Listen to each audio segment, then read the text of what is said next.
Well, hello everybody, and welcome to my first video. I am Buck, and you're watching Gone with Buck, the name of the channel. We'll get to why it's that one of these times.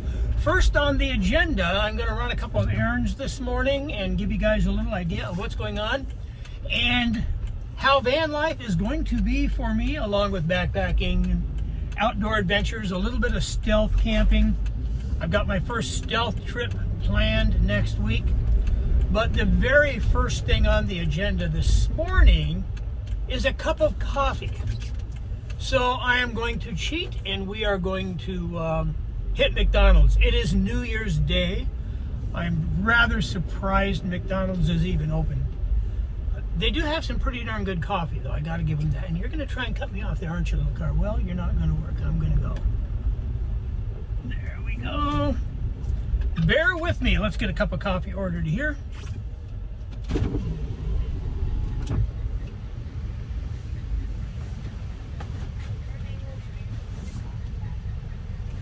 No, I'm not. Let's have a small coffee with 2 creams. That'll do it.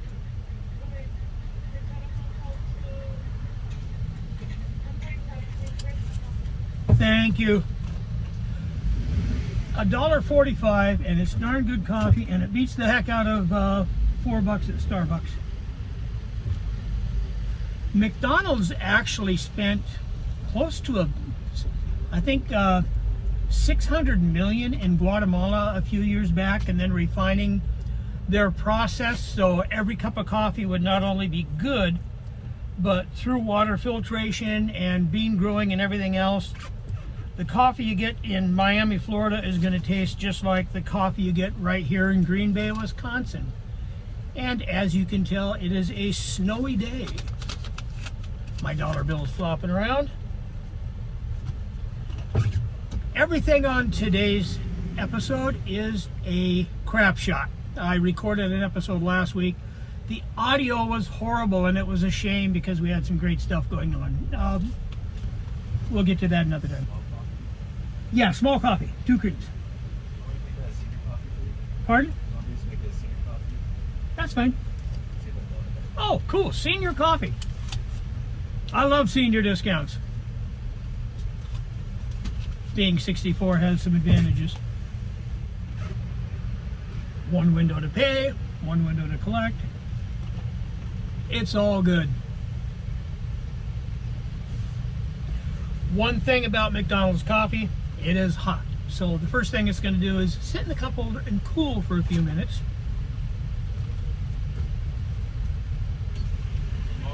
Good morning. Thank you, my friend. You have a wonderful day, and thank you for being here on New Year's. Okay, I give those guys credit for working New Year's Day. Many times driving a truck, I was out on New Year's Day, so I can relate. I don't know if you can hear this.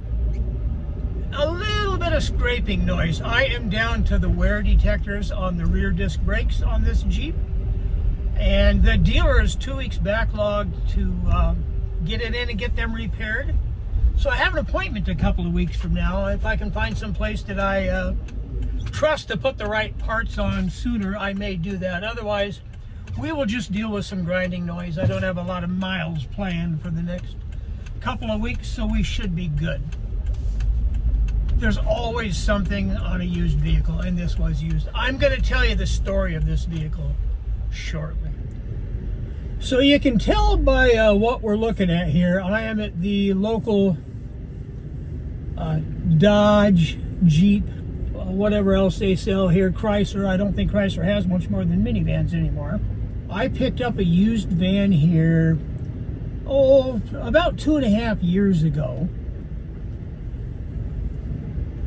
And somewhere along here they should have some used vans. We will cite them out when we find them. Let's search around. Okay, here we go.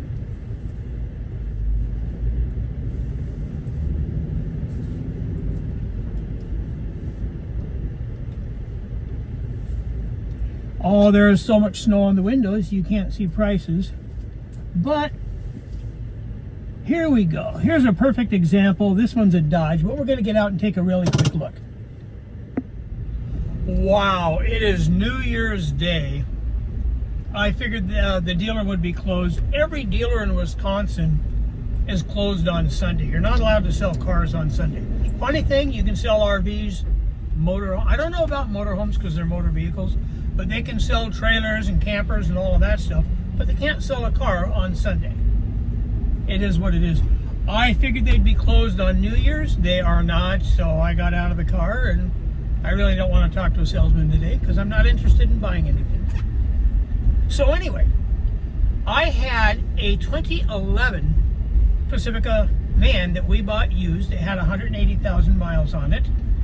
I bought that 2.5 years ago, and I had several outdoor adventures. I spent 10 days in it on my time off last winter. The nature of the job I just retired from, I'd be out most of the year, and I would be home January and February usually. So we're talking cold. I had ways of keeping it warm. We'll discuss some of those as things go along. But since you can put a 4x8 sheet of plywood in the back of those things with the seats folded up, you've got to have the front seats all the way forward to do it. You have ample room to sleep, camp, do whatever you want inside the van, sit up and enjoy your morning coffee. I'm a backpacker, so when I'm doing adventures like that, I just assume live out of the backpack. Maybe have a small cooler in there, and in that case I had enough room, so I had a little chest in there that held, maybe some extra clothes and things like that. But it's the ultimate vehicle. It's stealth. You can hide anywhere and sleep, and nobody's really looking hard at you as long as you're not doing anything stupid. But I really enjoyed that van. So let's put the van aside for a while, and let's go back to the vehicle I am driving now. This is a 2013 Jeep Wrangler. Now, my wife Chris and I have always wanted a Wrangler, and we have never been able to squeeze it in the budget or justify the expense. They hold their value very well, so even buying a used one, you got to watch what you're doing. They can be a little bit expensive. They also are not the greatest things on mileage. I mean, you're never going to see 22 out of this on the highway. That Pacifica, I could get 26, 27 on the highway if I drove it right. Keep it 75 or under, it'd do fine. This, on the other hand, I'm lucky to get 20 out of it on the highway, maybe 21. You run that thing at 75, 80 miles an hour across Montana, and this thing's going to get you 17. We've been there, we've done it. We've had this out west a couple of times. But it's a vehicle we always wanted. As we were getting close to retirement, we spotted this one. And again, it is a 2013. It came from North Carolina. We're here in the Green Bay area. Coming from North Carolina, it was pretty much rust-free. Just a little bit of surface stuff from spending its last year here on the underneath. And it was in the best condition ever. It is a manual transmission. You'll find these engines, when they're treated right, well over 300,000 miles. So I really wasn't afraid of the mileage. But the more Chris and I looked at this vehicle and the condition of the vehicle, the mileage did not make sense. So we went home and bought the Carfax on it, the full Carfax. And looking at the oil changes, again, North Carolina, the same dealer every 4,000 miles. Then all of a sudden it'd be 7,500 miles and it's in Florida, or 7,000 miles and it's in Arizona. And what we put together was, it had to be towed. It's a manual transmission. It's very easy to flat tow. You can tow an automatic in these too. Just put the transfer case in neutral. But this one, there was no doubt in our mind, because of the way it ran, the way it behaved, the condition of everything, that this had to have a good chunk of mileage behind a motorhome somewhere. So we went ahead and purchased it. I've got 180 on it now. So now let's go back to January of 2024, February of 2024. I was home January and February. Chris and I have been married 40 years. We're both car people. We've had a couple of other Jeep products, never a Wrangler. So we had pulled the trigger back in 2021 and bought this one. And this has been her primary driver. But Chris is a cancer patient, a cancer survivor. She's doing very well, has been for 15 years. But that cancer does affect her bone and joints, and the manual transmission and the climbing in and out were just getting a little rougher. And maybe it was time to get her in something a little newer, a little nicer, a little easier to climb in and out of. So we went out looking and we found a Jeep Cherokee. It was actually a 2021 lease return with 7,000 miles on it. Very nice car. So we bought that last year. Now I am left with the decision. Do I want to keep the Jeep or do I want to keep the Town and Country? I can't keep both. We can afford to keep both, but I don't have the storage for both. We get a parking spot in our garage and the parking spot in front of the door at our condo. We're limited to 2 cars. I really don't want to insure 3 cars.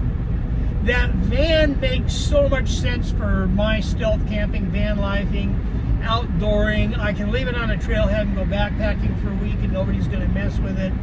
It definitely had a lot of advantages, and I hated to give that up. But the Jeep is something we enjoy together. All I have to do is figure out, can I pseudo van life in this vehicle? And that I've yet to prove. I'm going to find out next week. I'm going to do my first stealth trip next week and see if I can sleep in this. Now that last van, as I say, it had 8 feet. I'm just a shade under 6 feet tall. I've been 6 feet for decades, and as I age, I'm now 5'11 3/4. I guess that's normal as you get into your 60s. So, I'll show you in a few minutes here some of the issues I might have sleeping in this. I'm not 100% sure if it'll work. I don't always sleep in the vehicle. I have a couple of backpacking tents. We also, and we can't get to it right now because it's January, we also have a RV, a travel trailer, a camp trailer, parked in a lot towards the beach. We're not too far from Lake Michigan, so we're like a 10-minute walk to a really nice beach from the camper. And Chris and I enjoy that together. They closed that down at the end of October, opened it up in April, mainly because everything freezes. There's no running water. You can't drain your septic tanks. Any real campground like that is going to wind down in the winter. Chris and I love going out there, spending a few days, having some just time to relax. I can work on my online projects. The last 2.5 years I haven't been out there much because I've been out all summer long. We'll save that discussion for another day, what I've been up to. But I do enjoy getting out on my own. I do enjoy exploring and a little more primitive camping, dispersed camping, stealth camping. It's fun. I have always loved the road. So there are options for the Jeep. There's rooftop tents. There's pop-up tents where you take this roof off and put the pop-up roof on. Those are pretty cool, but they lack stealth. So my 2 questions in this is, can I camp in it and do the things I want to do, meet my minimum requirements, which are pretty easy? Is there enough room? And it's got some problems. And the other catch with it is, can I live with 20 miles to the gallon instead of 26? And I guess from the mileage I can, it's going to limit my adventures, and those will be based on how well the channel does, because if the channel does well, I can put that money into some longer adventures. And there's places in Arizona, Nevada, the West Coast, Oregon, I would love to go and spend some time at. We will see if we can make that happen. I also have another little project going, and maybe we'll just cross that bridge now. And we're going to go take a look at that right now. And this one is a problem because I'm not quite sure what I'm going to do with it. See if I can even get into it today. I wanted to do some adventures. My old job, I worked 4 days on and 4 days off. So I had a lot of free time to do my own thing. That's the seatbelt. I don't want to buckle it yet. Let's get over here and I'll show you what we're up to.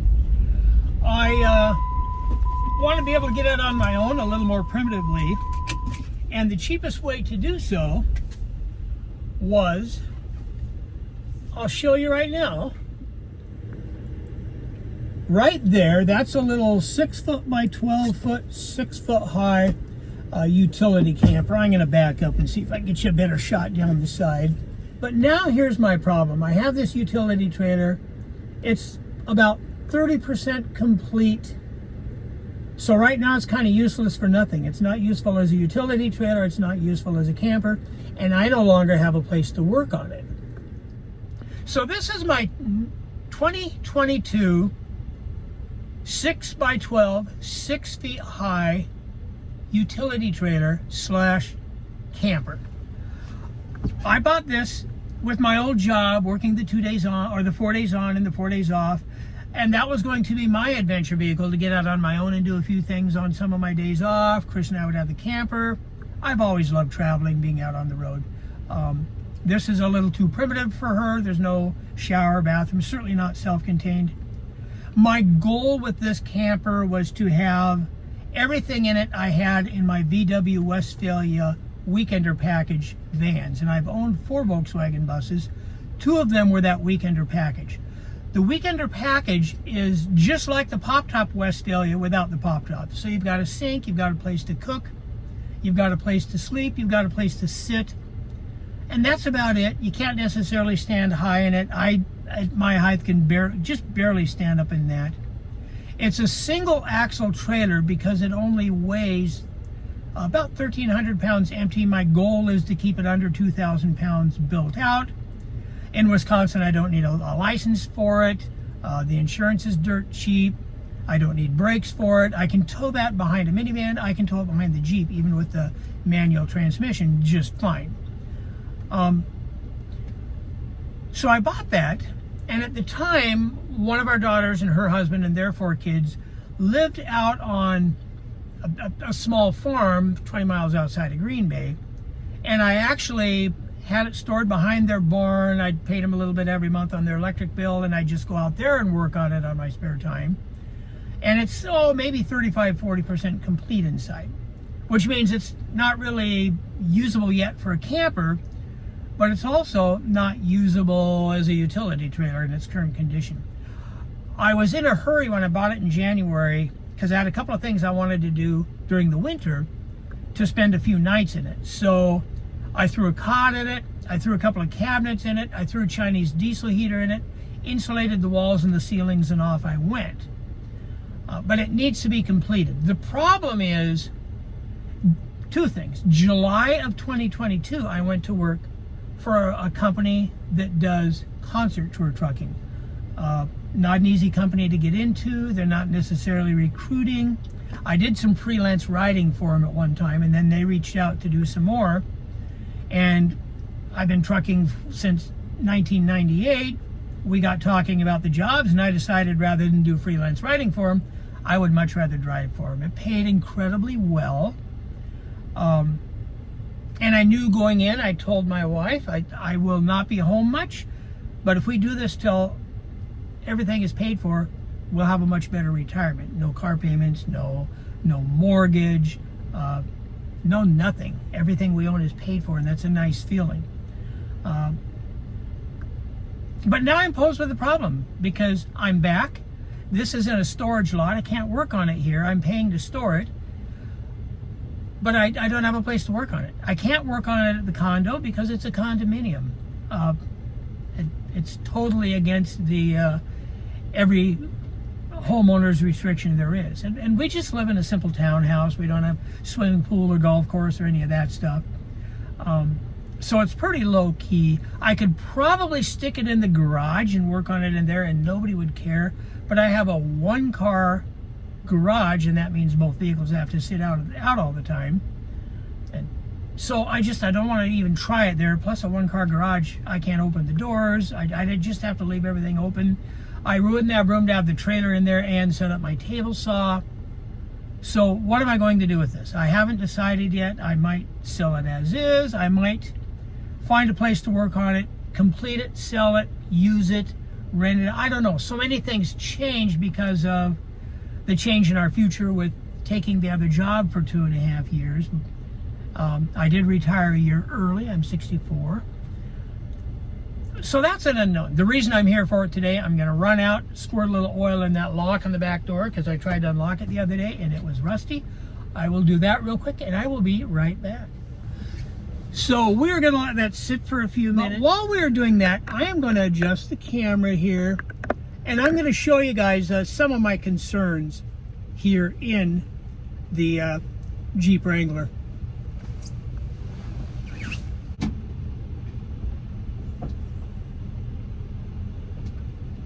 Now I'm hoping you can hear me just fine from there. I'm going to fold this seat down and it goes not quite flat but pretty good. There's a hole right here where the back seat folded forward. That's easy to take care of.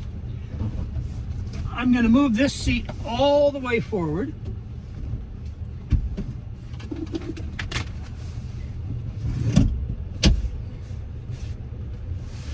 And let's see what I have for room here. One of the problems in the 2013 Jeep is these back seats have headrests. They do not come off, and when you tip them down, rather than go forward, they flip up. So this headrest that you can't see, and I have the camera mounted, so I'm not going to bring it down, is kind of in the way. The armrest is in the way. That headrest sticks out as far as the armrest. So this is the idea of how much room I want. Now, I know I could pull the seats out of this, and quite honestly, the Pacifica I pulled the seats out of because there was great storage room underneath them. But now that I'm retired and home, we have 8 grandkids. We have a lot of fun with this thing. I don't want to give up that ability to all the grandkids around in the Jeep. So I really don't, I will if I have to, but I really don't want to. So my concern is, can I lay a backpack down beside me, a sleeping bag and something for a cushion on the other side, and do I have enough room to sleep in? So let's check it out. Tape measure. Okay, I'll give you the numbers when I get up there.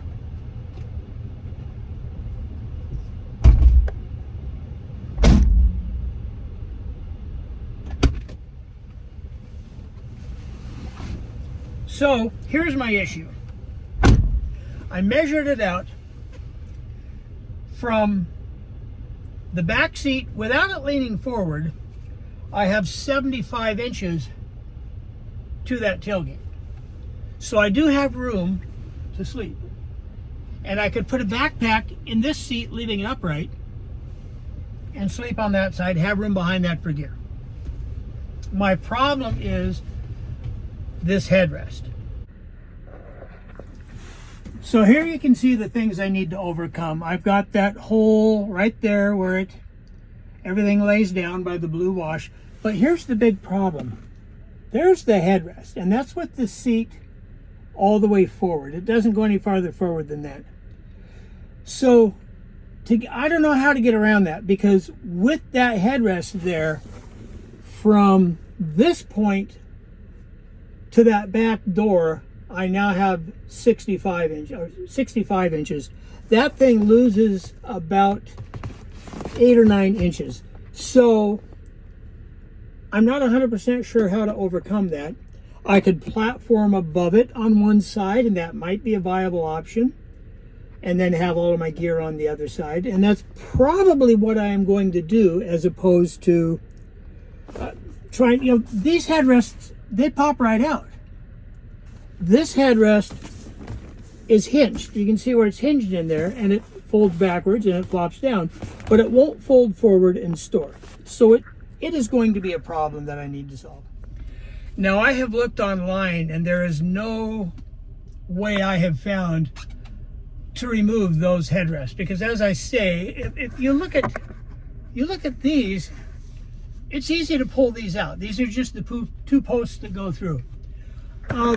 These back ones, on the other hand, they have that swinging mechanism that folds them backwards and up to fold forward, and they're not removable.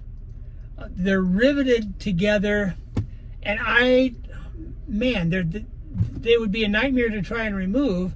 And then looking at the hardware, there's some holes in the seat that I just can't have. So I've got to figure out how to get around that. And yeah, the platform is probably the best idea. So I will be working on that. Win, lose, or draw. This thing's going out next week, and we're going to do an overnight, even if I just fill everything in with pillows and see how it works. But I am going to get the first trip in, and let's see how it works. The other thing we have is it is January, and it is Wisconsin, and next week's going to be 20-ish degrees. So figuring out how to keep it warm, I've been thinking about that. I thought very hard about the Chinese diesel heater. They're cheap. You can get one for about 120 bucks online. I've got a Vivor. Putting one of those in here, it'd be easy to do. Those things, that'll cook me out of the utility trailer. So you would either be 100 degrees or freezing. There's no in between on those. It would be overkill, I think, for this. I could be wrong. What are your thoughts on that? I'd love to hear. But how to stay warm, we've got to figure some of those things out. But win, lose, or draw, we will be out next year with that. So let's get back on the road. I'm going to run out real quick and wipe the back of that trailer where I let that oil soak and drip, because I'm sure it's gone down the back. So bear with me here.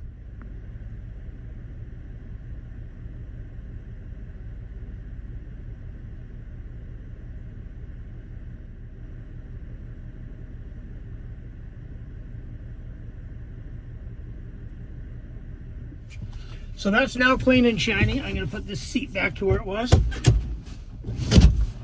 There we go. Now everything is normal. The coffee has cooled down, and I can enjoy it.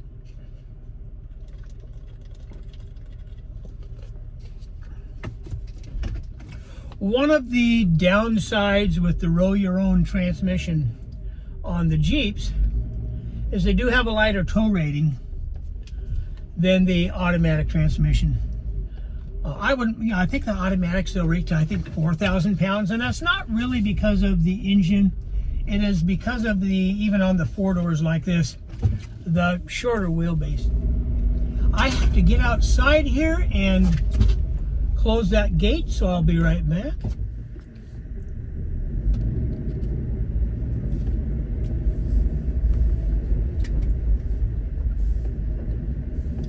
We do the easy way here to go out the gate.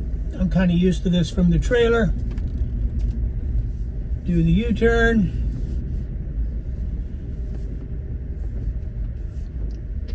Get out the gate. And I will go lock it up. And we are off. This is just a couple of blocks from our condo. Maybe not a couple of blocks, maybe a half a mile or so. And it was very convenient when we used to go camping in different areas, which we really enjoyed. But when COVID hit, people would just call and book up every spot they could as fast as they could. And it was hard to get reservations in any of the state campgrounds. The private campgrounds were a little easier, but they're usually a whole lot more expensive. So it was just a little harder to get to, and then working around some of Chris's doctor's appointments and things would kind of mess us up. Again, I had days off during the week. Chris is retired. She retired a few years ahead of me. So we always went camping during the week when there was less crowd. And that became difficult. We found a couple of campgrounds we really enjoyed, and we decided just to put the camper in one of those. It's 30 miles away. We can drive there in 40 minutes. We can go out there for the day if we want, and it was also a nice enough crowd. Last summer while I was on the road, two and a half summers I've been on the road. It's close enough and nice enough people. She enjoyed even just going out there on her own and just go out for the day or go out and spend the weekend, whatever she wanted to do. And she'd have a nice time. And I am so excited to be able to get out there on my own now with her and I. Now that I'm home, I can get out and do some things on my own. She and I can do some things together, and it'll be a great time. While I am driving home, that was my biggest errand, was oiling that lot, because I want to get in there next week and just remind myself what's in there. I haven't been in it. It has become a storage locker. My office has also become a storage locker, so I need to clean up that office so I can get down and edit videos like this. I have so much to learn: video editing software, trying to find music to put into the YouTube videos, trying to find music to put into the videos. There is a big learning curve ahead of me, but I committed to a video a week, actually for the year, and I need to get a little ahead of the game on that, learn how to do that properly, where to store the video. Video takes up a lot of computer space, so I'll have to get a hard drive, a big hard drive, to store some of that on. How to organize it. There's so much to it. I've done podcasting for years and I love audio. This is all new to me, and I'm hoping I will love it as much as I enjoyed doing the audio, and maybe you guys will enjoy it also. So I am just about home. I'm going to let you all go. Please hit like and subscribe. I promise these will get better. There will be some adventures in the next one. This is kind of an analogy, figuring out how the desk drawer opens. Can I go home and put all of these pieces together and make something comprehensible that you guys might enjoy? We're going to find out. The biggest thing is, if this Jeep doesn't work, if I can't make it work for camping, what am I going to do? Because as much fun as we have with it, I need to be able to go out and do my thing with it. I need to be able to go somewhere, stealth camp in a city, stealth camp in a rest area, somewhere where I'm not popping up a pop top, which I don't have the money to buy right now anyway. But there's some cool things I would love to do to this Jeep. No, it'll never have 33-inch mutters or any of that. That's not my style. This is a bone stock 2013.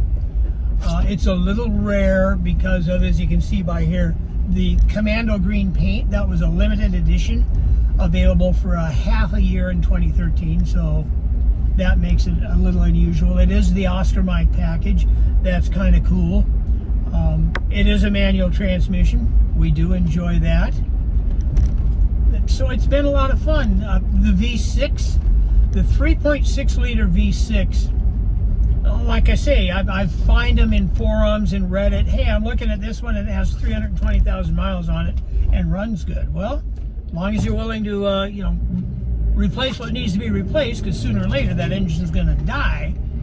They're pretty reliable engines and they're pretty good longevity. Interesting thing, that is also the same engine that was in my Pacifica that I sold when we bought the Cherokee. The most dependable used minivan you can buy, according to Consumer Reports and JD Powers and all those, is a Toyota Sienna minivan. And Toyotas are bulletproof. You can get 350, 400,000 miles on one of those. However, the lowest cost of ownership for that 350 or 400,000 miles is the Dodge Caravan. The reason being, you can buy it a whole lot cheaper. It is second in dependability, and you can get it repaired a lot cheaper. There's Chrysler dealers everywhere when you have a problem. The little stuff I can fix myself. Quite honestly, I can do the brakes myself, but I don't want to be out in a one-car garage in 20-degree weather doing that. It's just, I can pay to have somebody do it. All Chrysler parts, problem solved. I'm happy to do that. We will see you guys next week. Hit the like and subscribe. Please support the channel just by watching what's coming out. Next week, we will be stealth camping. Looking forward to seeing you. You'll be interested to see where I'm going. Out.